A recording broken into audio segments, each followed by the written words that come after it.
Let's go to the phones. We go to San Antonio. Gino in San Antonio. Gino, what's up? Bromy, man, I don't know if this is true, but I'm pretty sure in the 25 plus years I've been calling into the show, I have never called into Radio Row.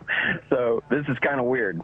But you think that's I hope weird? I Try don't being derail here. the show with this question.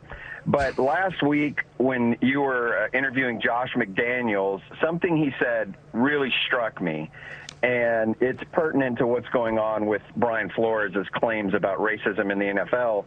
And it was an innocent enough comment, and I don't really even think that many people thought it was strange, but he made a couple of comments about that there was a comfort level with him and the Raiders organization when they spoke, that they spoke the same language. I think that was an actual quote that he said. We spoke the same language. We had a comfort level with each other. Kind of referencing that, they come from the same culture. And that really struck me that that's not dissimilar from what Brian Flores is actually saying is going on in the NFL and really across culture in general. Just, the NFL is a microcosm in this case of the culture in general across, United States for sure. But it kind of, made me rethink about the racial aspect of this. There's a phrase that says all truth comes after the destruction of previous truth. And that phrase kind of made me think, are we thinking about this wrong? Do we need to start rethinking how we define racism?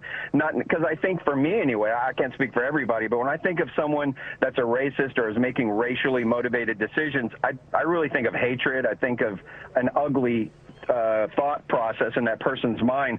But could it be, while certainly there is some of that going on in the NFL, that really what the bigger problem is that there is that comfort level, that someone like a Josh McDaniels does come from the same culture as NFL owners, and they're just more comfortable with him. So do we need to rethink and redefine racism as it pertains to hiring in sports? That's a question I have for you. All right, Gino, thank you very much. I appreciate it. He said, I've been calling this show 25 years, and I've never once called to Radio Row. Part of the reason for that is we load you up with guests. Listen, in terms of Josh McDaniels, and to paraphrase what you just said, that maybe ownership hired him in part because they just felt comfortable. Yeah, that's part of the problem.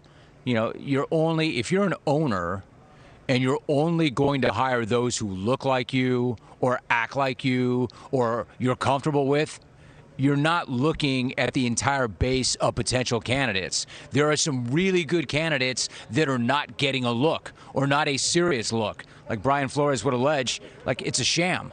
Why did I go do that interview when they had already made up their mind? They just did it because they were supposed to do it, but they never really were serious about hiring me. If I were an NFL owner, I'd be concerned about a lot of things, but what I would want to do is find the best possible candidate that I could to hire for that position. And if you're not considering everybody and it's racially motivated, that's a real problem. And the first 6 hires were white coaches. And also, you've seen the research, right? If a minority does get a chance to get that position, oftentimes stats would suggest they don't get a second chance as often or as likely as a white counterpart.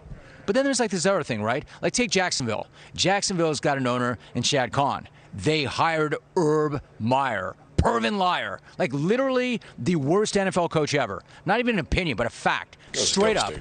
The worst NFL coach ever and the worst hire ever. The guy didn't even make it out of his first year. He didn't make it out of his first month before abandoning his team because Buddy needed a night out. So he could throw on his Ohio State pullover and have some co-ed go grind on him in a bar that he owned. I mean, that tells you how unprepared this guy was and how out of touch he was. Reason I bring this up, not just because of that hire itself, but then you get more and more reports and speculation that qualified candidates want nothing to do with that job because of the existing GM, Trent Baalke. So it brings me back to my original point about it's an owner's job to hire the best potential coaching candidate they can get. If guys are saying, no, we're not going near that job because Baalke's there, then what the hell is Shad Khan doing? He's not putting himself or his organization in a position to get the best coach he possibly can because he's choosing a GM that everybody seemingly hates. So you could say that these owners own these teams and can hire who they want, but it's not that easy. It really isn't. Of course they hire who they're comfortable with. But in so doing, they're bypassing other candidates who might be more qualified. McDaniels is different in the sense that he has 6 rings. And he's shown a proclivity for developing quarterbacks. And he had a shot as a head coach, and it went horribly. And he's gotten back in line and waited his turn and paid his dues, and now gets this opportunity. I said to me that that's a great hire. He learned from his mistakes. He's got that acumen. He's got a fistful of jewelry. I think the guy, IQ-wise, football acumen-wise, I think he's the smartest guy in the room. I really do. I think that when he first got that opportunity, he didn't understand every other aspect of coaching and leading and relating to players. He just was the smartest guy in the room. I used to talk to him back then, and I talked to him last week, and he sounded like a different guy to me.